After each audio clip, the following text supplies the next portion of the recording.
नमस्कार, आप देख रहे हैं टीएनपी न्यूज। मैं हूं आपके साथ निम्न सिन्हा और आप देख रहे हैं अपना उत्तर प्रदेश। नजर डालेंगे उत्तर प्रदेश की खबरों पर। मुख्यमंत्री योगी आदित्यनाथ बुलंदशहर दौरे पर पहुंचे। इस दौरान सीएम ने कहा कि बुलंदशहर को और ज्यादा आधुनिक और विकसित बनाना है।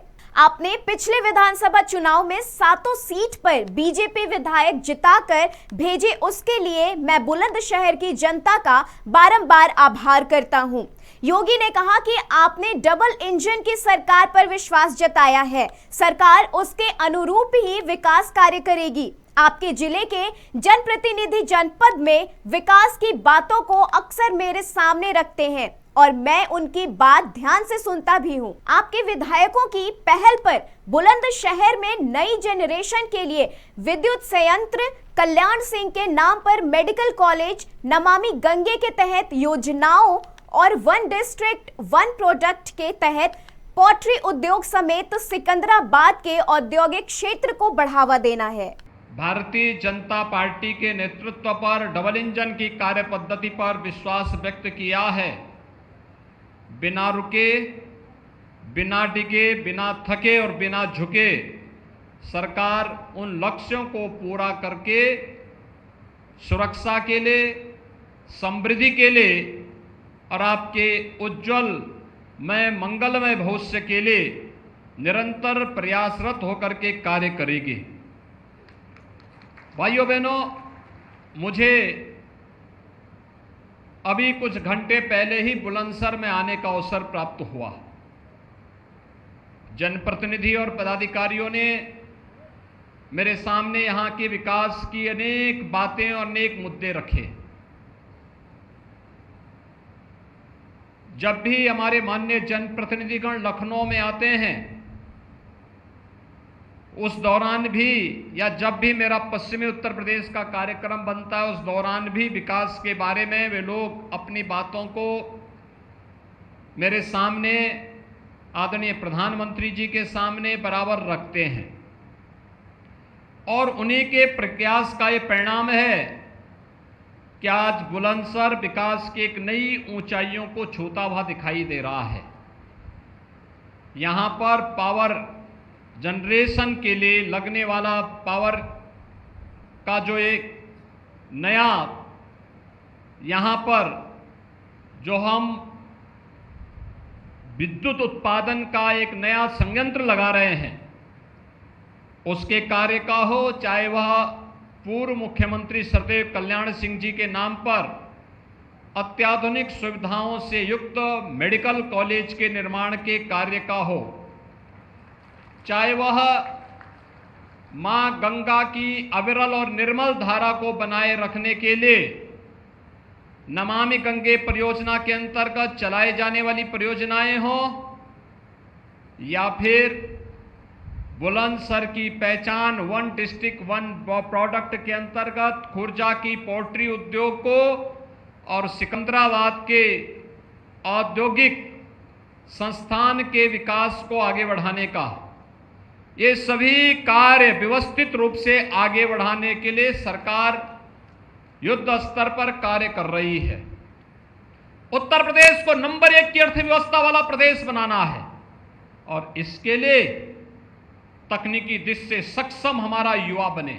हम देश के अंदर कहीं जाते हैं, दुनिया के अंदर कहीं जाते हैं, मैं गर्व से कहता हूं कि देश के अंदर सर्वाधिक युवा मेरे पास है। वह युवा देश का सबसे प्रतिभाशाली युवा है, सबसे ऊर्जावान युवा है और उस युवा पर हम गौरव की अनुभूति करते हैं। आज जब हर तबके के लिए शासन की योजनाएं हैं, इन युवाओं के हितों के लिए और इनके उज्जवल भविष्य के लिए आवश्यक है कि अवैध रूप से नशे के कारोबार में लगे हुए उन माफियाओं के खिलाफ बहुत सघन कार्रवाई को आगे बढ़ाने की आवश्यकता है। और इसके लिए मैं आप सबका आह्वान करूंगा कि अवैध शराब के धंधे में लिप्त, अवैध ड्रग के धंधे में लिप्त, अवैध उन कार्यों में लिप्त जो युवाओं के भविष्य के साथ खिलवाड़ कर रहे हैं, उनके खिलाफ निर्णायक लड़ाई आगे छेड़ने की आवश्यकता है।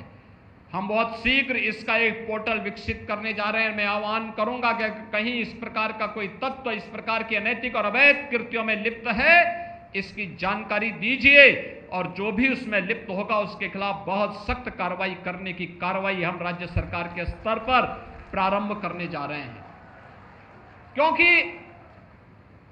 नशा व्यक्तित्व को पूरी तरह नष्ट करने का कार्य करता है, उससे हमें बचना होगा, बचाना होगा, अपनी युवा पीढ़ी को बचाना होगा। और इसीलिए मैं आज आपका आह्वान करूंगा, इस अभियान के साथ हम जुड़े, विकास की एक सकारात्मक पहल को आगे बढ़ाएं।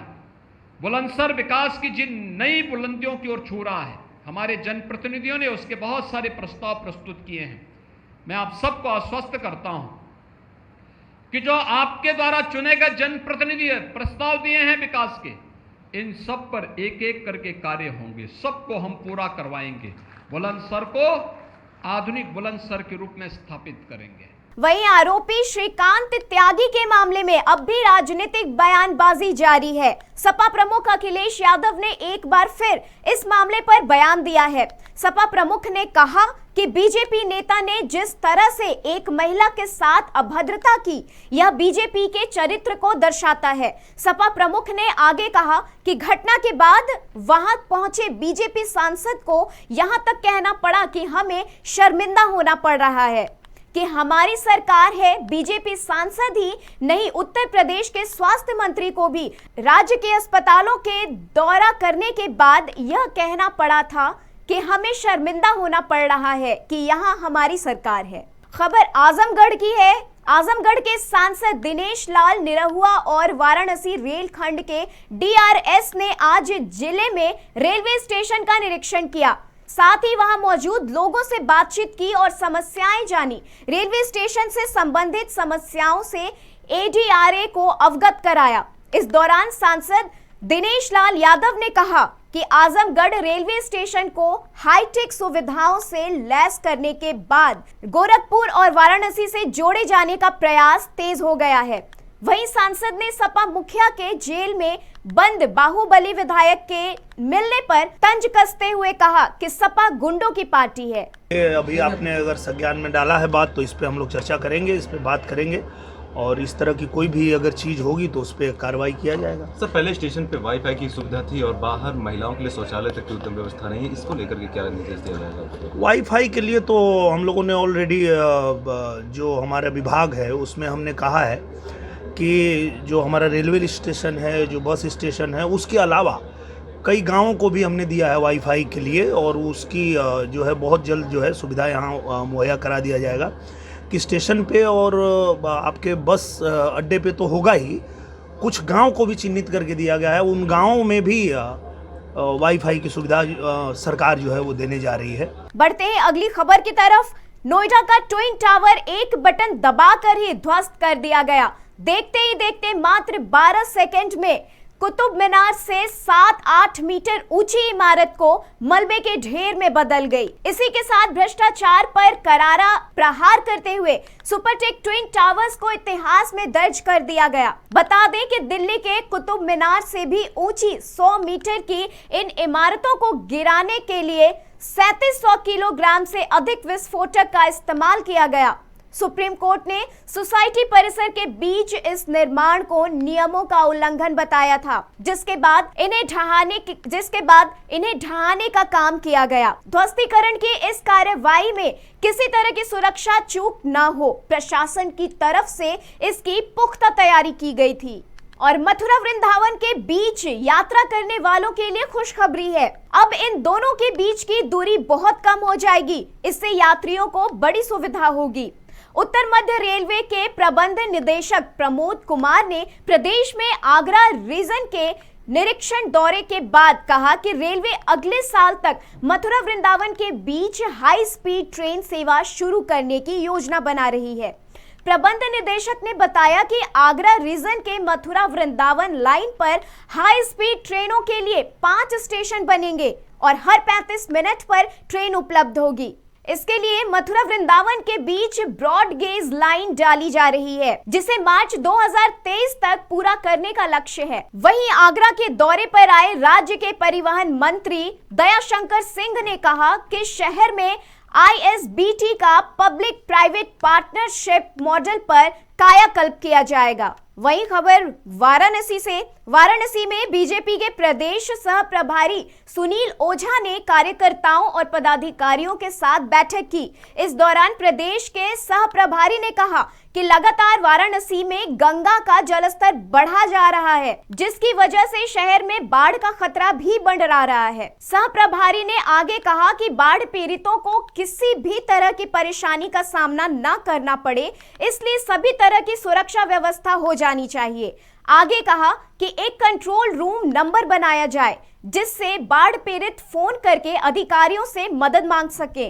लोगों के पास से भी जो भी सहायता प्राप्त हो वो करके असरग्रस्त लोगों को जरा भी दिक्कत न हो, हर बनारसी एक है, ये भाव पहुंचाने की एक कोशिश है और उसके लिए आज की बैठक बुलाई गई है। और प्रधानमंत्री जी ने खुद, हमारे सब विधायक लगे हैं, सब फील्ड में ही है, काम कर रहे हैं, हमारे सब पदाधिकारी भी काम कर रहे हैं, ऐसे ही सब काम में लगे, इसलिए ये बैठक। पीलीभीत के गजरौला थाने क्षेत्र की पुलिस को बड़ी सफलता मिली है। बता दें कि पुलिस ने मादक पदार्थ और अवैध हथियारों सहित 3 अंतर्राज्यीय तस्करों को गिरफ्तार किया है। बरामद किए गए सामान की कीमत करोड़ों में बताई जा रही है। मामले पर जानकारी देते हुए पुलिस अधिकारी ने बताया कि गिरफ्तार हुए तीनों तस्करों के खिलाफ एनडीपीएस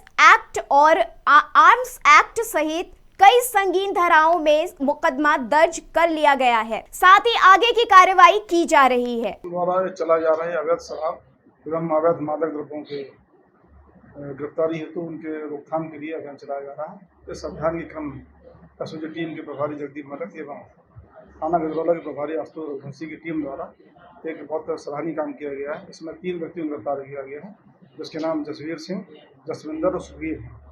इनके पास से 6 तमंचे बने हुए, 1 तमंचा धोना और लगभग 46 कारतूस और कुछ खो कारतूस बरामद किए। और रायबरेली के टेकारी सहन गांव में ग्राम सभा की जमीन पर कब्जा कर खेती करने वालों के खिलाफ बड़ी कार्रवाई की गई है। मिली जानकारी के अनुसार कई बीघा जमीन पर दबंग कब्जा कर उस पर खेती कर रहे थे। जब मामला तहसील प्रशासन के संज्ञान में आया तो उन्होंने जांच के आदेश दिए और जांच पूरी होने के बाद खेतों में खड़ी फसल पर ट्रैक्टर चला दिया गया और दबंगों के खिलाफ कार्रवाई शुरू की। वक्त हो चला है एक ब्रेक का, फिर हाजिर होंगे। टीएनपी न्यूज एक हिंदी भाषी न्यूज चैनल है। टीएनपी ग्रुप का मूल उद्देश्य ग्रामीण क्षेत्र के युवाओं को पत्रकारिता का ज्ञान और कौशल प्रदान करना है। अधिक जानकारी के लिए विजिट करें हमारी वेबसाइट tnpnews.in या graminreporter.com।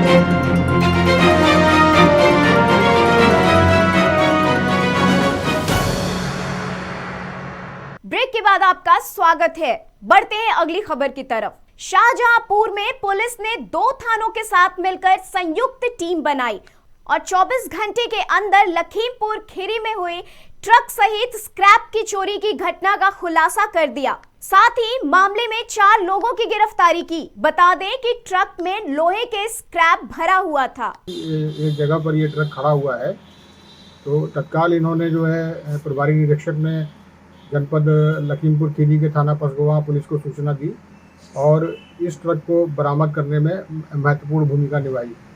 यह ट्रक बरामद हुआ और इसके साथ में इसको चोरी को अंजाम देने वाले 4 अभियुक्त आशीष गुप्ता उर्फ शाखा, सर्वजीत, निखिल, अनूप उर्फ माया प्रकाश को गिरफ्तार करके जेल भेजा गया है।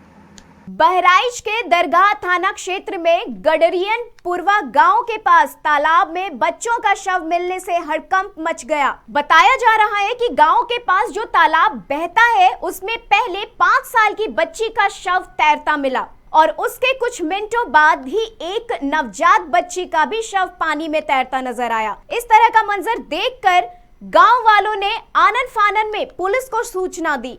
मामले की जानकारी मिलते ही पुलिस मौके पर पहुंची और शवों को कब्जे में लेकर पोस्टमार्टम के लिए भेजा। साथ ही मामले की जांच शुरू की गई। खबर वाराणसी की। वाराणसी में एक अस्पताल की बड़ी लापरवाही सामने आई है। मामला चंद्रा चौराहा पंचकोशी रोड के पास का है, जहां एक अस्पताल में महिला की डिलीवरी के समय मौत हो गई। मृतक के परिजनों ने बताया कि हमारे मरीज का इलाज चोरा हॉस्पिटल में चल रहा था। वहां के एक आशा ने कहा कि यहां इलाज अच्छा नहीं होगा, जिसके बाद गर्भवती महिला को दूसरे अस्पताल में भर्ती कराया, जहां डॉक्टरों ने महिला का बिना किसी को बताए महिला का ऑपरेशन कर दिया, जिसकी वजह से उसकी मौत हो गई। मामले की सूचना मिलते ही पुलिस मौके पर पहुंची और परिजनों की तहरीर पर अस्पताल के खिलाफ मामला दर्ज कर कार्रवाई शुरू की। हम अपने बहू को लेकर आए हैं डिलीवरी कराने के लिए, लेकिन ये डॉक्टर नॉर्मल, हमारा पूरा केस था, सब डॉक्टर कह रहे थे आपके बहू को नॉर्मल बच्चा होगा। हम भी यहाँ पर लेकर आए कि नॉर्मली हो जाएगा बच्चा ले गई नॉर्मल होने के लिए। सुबह 9:30 बजे का आए थे, लेके गई 4:30 बजे बच्चा होने के लिए। कहाँ का मामला है? किस हॉस्पिटल का नाम? अंशिका हॉस्पिटल, चंद्रा चौराहा। आप कहाँ के? ये मामला अंशिका हॉस्पिटल है, यहाँ का है सर। यहाँ पर मतलब शुरू में हम लोग देखिए सर जांच करा रहे थे वहाँ पर, क्या बोलते हैं कि कपिल चौराहा में, ठीक। तो वहाँ से आशा आई, संपर्क हुआ, वो बोले कि चलिए हम अच्छा हॉस्पिटल में लेकर चलते हैं। हम लोग के पास रिपोर्ट भी है कपिल चौराहा का, वो यहाँ पर लेकर आए। यहाँ पर इन लोग मतलब कि फीस लेते थे, वहाँ पर दवाई करके देते थे। तब जब मतलब होने वाला था बच्चा, इसलिए हम लोग आए लेकर के 9 बजे सुबह मतलब चाची लेकर आई थी। तो यहाँ पर डॉक्टर उसको रख लिए, पानी नहीं चढ़ा है, बोले कि मतलब नॉर्मल करेंगे। चाची बोले कि नहीं हम नॉर्मल ही के चाहते हैं। आए दिन वाराणसी के प्राइवेट हॉस्पिटलों में लापरवाही का सामना देखना पड़ता है। इस समय हम वाराणसी के पंचकोशी चंद्रा चौराहे पे हैं, अंशिका हॉस्पिटल में, जो कि कल एक महिला की डिलीवरी के समय मौत हो चुकी थी। आए दिन मुख्यमंत्री योगी आदित्यनाथ वाराणसी का दौरा करते समय रहते हैं। डिप्टी सीएम ब्रजेश पाठक भी स्वास्थ्य विभाग की निरीक्षण करते रहते हैं, लेकिन इतना बड़ा लापरवाही प्रधानमंत्री के संसदीय क्षेत्र वाराणसी में प्राइवेट हॉस्पिटलों, जो कि एक महिला का मौत ले चुका है। इस समय हम वाराणसी के चंद्रा चौराहे पे हैं। वाराणसी से टीएनपी न्यूज विशाल कुमार। बरेली के बहेड़ी थाना क्षेत्र में भीषण बड़ा सड़क हादसा हो गया। बताया जा रहा है कि श्रद्धालुओं से भरी ट्रैक्टर की ट्रॉली को एक अनियंत्रित ट्रक ने टक्कर मार दिया, जिसकी वजह से ट्रैक्टर की ट्रॉली पलट गई और करीब 6 श्रद्धालुओं की मौके पर ही मौत हो गई, जबकि 20 से ज्यादा लोग घायल हैं। घटना की सूचना मिलते ही पुलिस मौके पर पहुंची और घायलों को अस्पताल में भर्ती कराया। साथ ही शवों को कब्जे में लेकर पोस्टमार्टम के लिए भेजा और जांच कार्रवाई शुरू की। जो सूचना प्राप्त हुई, सिरसा चौकी के पास ट्रैक्टर ट्राली पलटने से 6 लोगों की मृत्यु हुई है और 3 लोग गंभीर रूप से घायल हैं। सभी अधिकारी वहीं पर उपस्थित हैं, एसएसपी साहब और सीएमओ साहब भी वहीं हैं और उनको त्वरित इलाज कराया जा रहा है और उनका डिटेल प्राप्त कर लिया जाएगा और अग्रिम कार्रवाई की जाएगी। फिलहाल के लिए अपना उत्तर प्रदेश में बस इतना ही। दीजिए इजाजत, नमस्कार।